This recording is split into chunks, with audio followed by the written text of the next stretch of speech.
جی پی N اے جی تحریک. بالکل. اور پھر اسی طرح جب جنرل ضیاء اللہ کی ایم آئی ڈی کی تحریک کے خلاف ایم آئی ڈی کی تحریک بنی, نصرت بھٹو صاحبہ اس وقت پیپلز پارٹی قیادت کر رہی تھی, تو مولانا فضل الرحمان صاحب ان کے ساتھ کھڑے ہوئے آپ کو نظر آئیں گے. پیپلز پارٹی کے کارکنوں نے جتنے کوڑے کھائے, میرے کارکنوں نے بھی اتنے کھائے.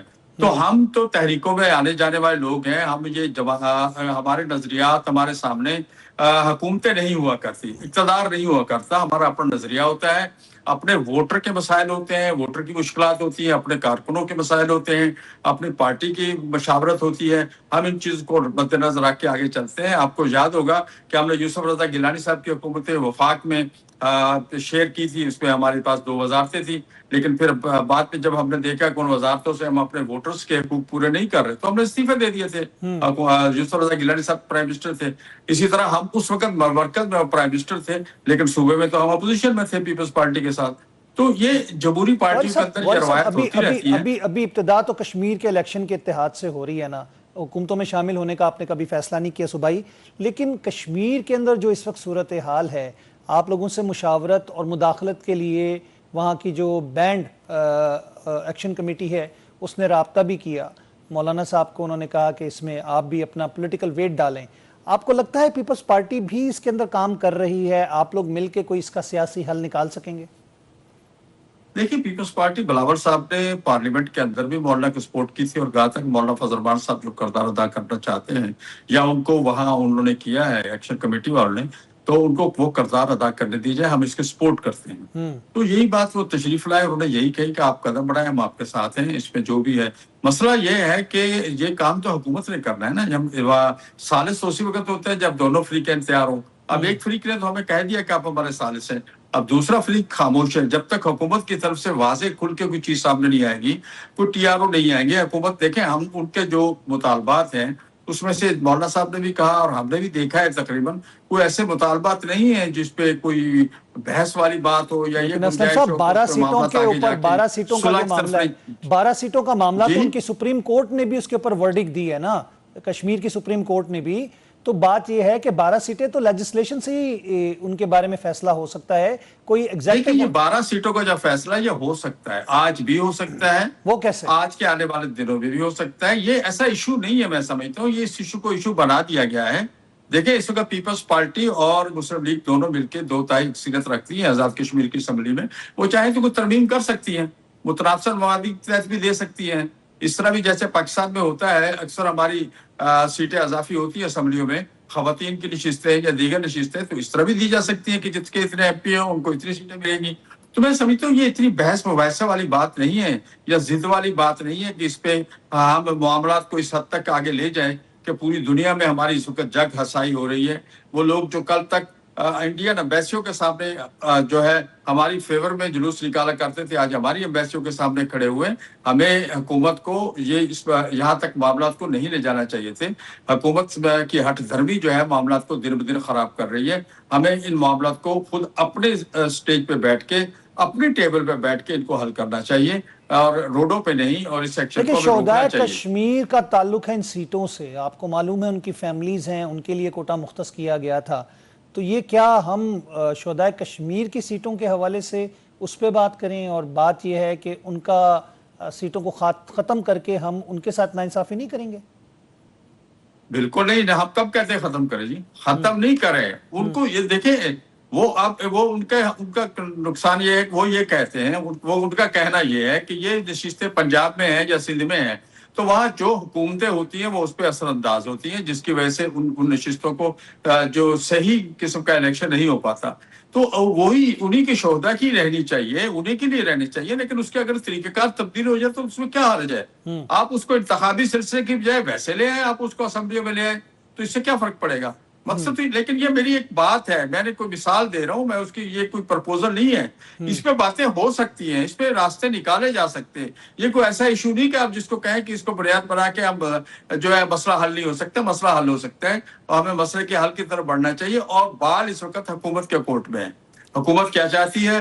حکومت جب تک سامنے اپنی پوزیشن واضح نہیں کرے گی ٹی وی چینلوں پہ, یا وہ اور بات ہے, میڈیا کے سامنے اور بات ہے, اور اصل بات اور ہے, جو اصل حقیقت ہے وہ قوم کے سامنے لائے. اور اگر وہ واقعی سنجیدہ ہے تو ہمارے پاس ان کے ایکشن کمیٹی نے ہمیں جو اپنے مطالبات بھیجے ہمارے پاس موجود ہیں، حکومت بھی اپنے مطالبات دے دے تو اس پہ بیٹھ کے نیگوشیٹ کیا جا سکتا ہے. مطلب آپ ثالثی کا کردار ادا کرنے کے لیے تیار ہیں اگر حکومت راضی ہو تو، لیکن حکومت کشمیر کی جو ہے وہ تو پیپلز پارٹی کے پاس تھی اور اب وہاں پہ الیکشن متوقع ہیں اور الیکشن کی ڈیٹ اناؤنس ہو گئی ہے، تو اب کس وفاقی حکومت کی آپ بات کر رہے ہیں؟ وہ تو کچھ نہیں کر سکے گی. جی میں وفاقی حکومت کی بات کر رہا ہوں، معاملات تو سارے وفاقی حکومت کے ہیں. دیکھیں معاملات تو اس وقت مسلم لیگ کے ہیں، سب پوچھیں تو وفاقی حکومت بھی نہیں، مسلم لیگ کے ہیں. انہیں گلہ مسلم لیگ سے ہے تو مسلم لیگ کو ہی اس گلے کو دور کرنا ہوگا. پیپلز پارٹی کو تو اس پہ کوئی اعتراض نہیں ہے، تو مسلم لیگ کو ہی یہ گلہ دور کرنا ہوگا. میں سمجھتا ہوں کہ مسلم لیگ اگر اس گلے کو دور کرے گی تو مسلم لیگ کی اپنی کریڈیبلٹی بڑھے گی. مسلم لیگ کو اس وقت نقصان پہنچ رہا ہے اس تو وجہ سے خواجہ کہ آصف مسلم صاحب لیگ کی جس طرح اپنی کے بیانات دے رہے ہیں اور جس طرح کا بیان انہوں نے دیا راولاکوٹ کی عوام کے حوالے سے اور جس طرح کشمیریوں کے حوالے سے انہوں نے بات کی، آپ کو لگتا ہے کہ حکومت کا کوئی اس طرح کا وزیر جب یہ بیان دے گا تو حکومت کی طرف سے کیا پیغام جا رہا ہے؟ دیکھیں میں یہی تو عرض کر رہا ہوں، حکومت سنجیدہ نہیں ہے نا، حکومت سنجیدہ نہیں ہے. اور ورنہ اگر سنجیدہ ہوتی یہ معاملات یہاں تک نہ جاتے. پہلے بھی تو آپ نے ان کے ساتھ بیٹھے ہیں، مذاکرات کیے ہیں، کچھ چیزیں اپنی بنوائی ہیں، کچھ ان کی مانی ہیں، تو اب بھی ہو سکتے ہیں، نیگوشیٹ ہو سکتی ہے نا بات. یہ تو نہیں ہوتا کہ ساری آپ کی مانی جائیں گی، کچھ ان کی مانیں، کچھ اپنی منوائیں اور معاملات کو آگے لے کے بڑے چلیں. ہمیشہ بااختیار جو ہوتا ہے، بااختیار تو حکومت ہے. جب تک حکومت نہیں آگے بڑھے گی تو مسئلہ حل تو نہیں ہوگا. اور حکومت ہی وزراء کے جو بیانات تھا وہ اس کے علاوہ بھی رانا ثناء اللہ صاحب کا بھی ایک سٹیٹمنٹ میڈیا پہ عام ہو رہا ہے جس میں انہوں نے اپنی پارٹی کے اجلاس میں بیٹھ کے کہا کہ 12 نشستیں تو ہماری جیب میں ہیں، 13 سے کام شروع ہوگا وہاں پر آزاد کشمیر میں. تو ایسی چیزوں سے تو آگ لگی ہے نا. تو پھر 12 نشستیں جب آپ نے کہا تو کیسے آپ کی جیب میں؟ اس لیے کہ پنجاب میں آپ کی حکومت ہے. تو یہ وہ چیزیں ہیں جس کی وجہ سے معاملات جو بگڑے ہیں. میں سمجھتا ہوں کہ ضد کا مسئلہ نہیں بنانا چاہیے، نہ ایکشن کمیٹی کو اور نہ حکومت کو، دونوں کو، خصوصاً مسلم لیگ کو، اور دونوں کو اس طرح ضد کا معاملہ بنائے بغیر معاملے کو بیٹھ کے ٹیبل پہ حل کرنا چاہیے. ہم ضروری نہیں کہ ہم ہی کریں، وہ خود بیٹھ کے بھی کر سکتے ہیں. پہلے بھی انہوں نے ان کے ساتھ مذاکرات کیے ہیں، لیکن اگر وہ ضرورت حکومت محسوس کر رہی ہے تو ہمیں تو مینڈیٹ دیا ہے. لیکن اس میں پیپلز پارٹی بھی کہا ہے کہ آپ کریں، اسلم صاحب اور دیگر پارٹیوں بھی ہمیں کہا ہے کہ آپ آگے آئیں. ایکشن کمیٹی نے بھی ہمیں کہا ہے اگر حکومت بھی ہمیں مینڈیٹ دے تو ہم اس کو بہترین طریقے سے اس مسئلے کو حل کرنے کی صلاحیت رکھتے ہیں. لیکن پہلے جو مشاورت کی گئی اور جو مذاکرات کیے گئے اس میں پیپلز پارٹی بھی شامل تھی. راجہ پرویز اشرف صاحب تھے اور دیگر رہنما تھے، اور پیپلز پارٹی کا اپنا ایک الگ اسٹانس ہے، حکومت کا الگ اسٹانس ہے. تو آپ کو لگتا ہے دونوں ایک پیج پر نہیں ہیں؟ بالکل نہیں ہے. بلاول صاحب نے کہا ہے کہ مولانا صاحب کو ہم اختیار دیتے ہیں کہ مولانا صاحب یہ کام کریں. پارلیمنٹ کے اندر کہا ہے اور گھر پہ بھی کہا ہے انہوں نے، اور یہاں میڈیا سے بات کرتے ہوئے کہا، لیکن حکومت ٹس سے بس نہیں ہو رہی. اس کا مطلب اختلاف تو ہے دونوں میں. تو یہ کشمیر کمیٹی کا کیا کام ہے؟ کشمیر کمیٹی کیا کر رہی ہے؟ کشمیر کمیٹی جو بنائی ہوئی ہے وہ کیا کر رہی ہے؟ کشمیر کمیٹی صرف مولانا فضل الرحمان صاحب کے لیے ہوتی ہے. جب وہ ہوتے ہیں تو پھر کہتے ہیں کیا کدھر ہے کشمیر کمیٹی، کہاں چلی گئی کشمیر کمیٹی. آج کل تو ہمیں پتہ ہی نہیں کشمیر کمیٹی کا سربراہ کون ہے اور وہ کیا، اس کا کردار کیا ہے، اس کا کام کیا ہے. یہ تو پچھلے 7-8 سال سے جب سے مولانا صاحب نہیں ہے، کشمیر کا کمیٹی تو عملاً معطل ہے. اس میں تو صرف نام کے لوگ ہیں، آتے ہیں جاتے ہیں، لیکن اس وقت سے کوئی کام تو اس پہ نہیں کر رہے ہیں لوگ. یعنی آپ سمجھتے یہ ہیں کہ کشمیر کمیٹی انیکٹیو ہے، مولانا صاحب جب تک تھے وہ ایکٹیو تھی اور اب اس کے اوپر کوئی کام نہیں ہو رہا. اسلم صاحب یہ بتائیے کہ ہمیں تو اب نام بھی نہیں پتا کون ہے کشمیر کمیٹی کے چیئرمین. کو رانا صاحب ہے، مجھے پورا نام نہیں ان کا پتا، کل مجھے کسی نے بتایا تھا. تو لوگوں کو تو ان کا نام بھی نہیں پتا چیئرمین کون ہے اور وہ کیا، ان کا کردار کیا ہے، کیا اجلاس کرتے ہیں، کیا عوام کے سامنے، میڈیا کے سامنے کچھ چیز آئی ہو. ہمیں تو کشمیر کمیٹی کا کردار کشمیر کے بارے میں کہیں بھی نظر نہیں آ رہا. نہیں، ہمیں بھی نہیں پتا، میڈیا کو بھی نہیں پتا کہ میرا خیال ہے کہ ابھی کوئی کشمیر کمیٹی نام کی چیز ایگزسٹ کرتی ہے کہ نہیں. کیونکہ لاسٹ جو ہم نے دیکھا تھا مولانا صاحب کی سربراہی میں جو اجلاس ہوتے تھے اور بڑے سیاسی رہنما اس میں شرکت کرتے تھے اور وہ ایکٹیویٹیز نظر آتی تھی. اب تو بالکل انیکٹیو نظر آتی ہے. اسلم غوری صاحب بہت بہت شکریہ، تھینک یو ویری مچ، آپ نے اپنا قیمتی وقت دیا، پروگرام میں آپ ہمارے ساتھ رہے. ناظرین ہم یہاں پہ لیں گے وقفہ، اس کے بعد اپنے اگلے مہمان کے ساتھ حاضر ہوتے ہیں. ویلکم بیک ناظرین، ایک دفعہ پھر خوش آمدید کہتے ہیں آپ کو پروگرام نیوز ون ٹونائٹ میں. پروگرام کے اس حصے میں ہمیں ویڈیو لنک پر جوائن کریں ڈاکٹر قادر مندوخیل صاحب، سینئر رہنما پاکستان پیپلز پارٹی کے. مندوخیل صاحب آپ کو خوش آمدید کہتے ہیں. Thank you. مندوخیل صاحب، آج اسلام آباد میں جو ہم نے عدالتی جو ایک سیمینار تھا جیل اصلاحات کے حوالے سے، اس میں دیکھا کہ چاروں وزراء اعلیٰ شریک ہوئے اور بڑا اچھا ایک ماحول تھا جس کو ہم نے دیکھا کہ کنسنسس ڈیولپ ہو رہا ہے پاکستان کے اندر، بشمول کے پی کے وزیر اعلیٰ، پنجاب کی وزیر اعلیٰ، سندھ کے وزیر اعلیٰ، اس کے علاوہ بلوچستان کے وزیر اعلیٰ بھی وہاں پہ موجود تھے. اپنے اپنے ایکسپیرینسز کے ساتھ اس میں اصلاحات کی تجاویز بھی دی گئیں اور عمل درآمد کی بھی بات کی گئی. سب سے پہلے تو آپ یہ بتائیں اس کو کیسے دیکھتے ہیں آپ؟ جی بہت اچھا، کیونکہ میرا تو پسندیدہ ٹاپک ہے اور اس پہ میں بہت کام بھی کر چکا ہوں.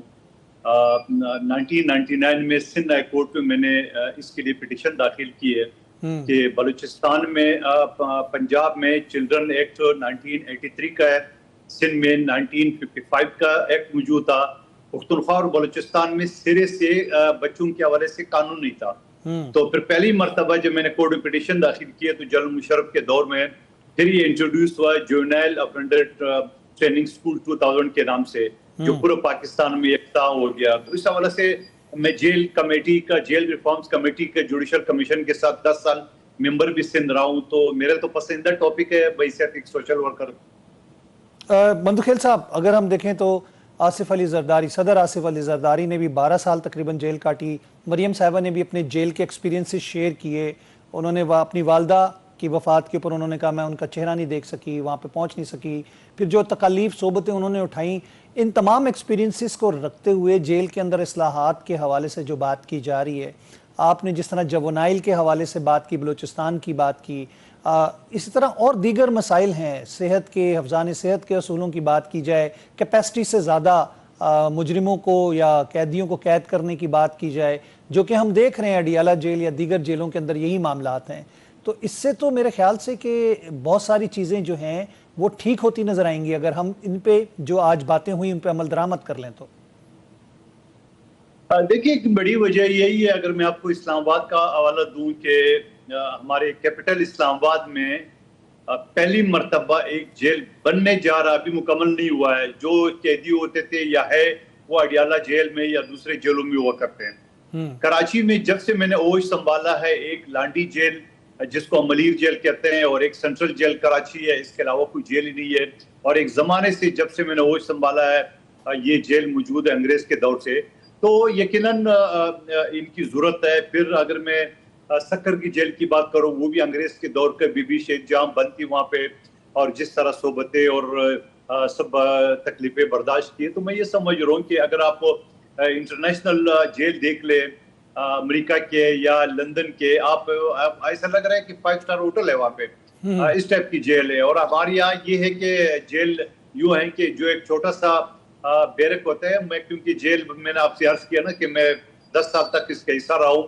یعنی ایک قیدی بتا رہا تھا مجھے کہ جب ہم کوئی نماز پڑھنے جاتے، نماز کا ارادہ ہو جس قیدی کا، تو وہ 6 بجے نماز کے لیے 4 بجے سے لائن میں لگے ہوتے تھے کہ باتھ روم 1 یا 2 ہوتے تھے. اور ایک بیرک میں 400 قیدی جو ہے نا وہ بڑے، یعنی وہ قیدی کلوٹ نہیں بدل سکتا ہے. مطلب یہ صورتحال ہے. تو جو انگریز کے دور کی جیل بنے ہوئے اور مزید جیلوں کی ضرورت ہے، اس میں اصلاحات کی ضرورت ہے. یقیناً جو بھی مجرم ہو اس کو عدالتیں سزا دے گی یا بری کرے گی، مگر آپ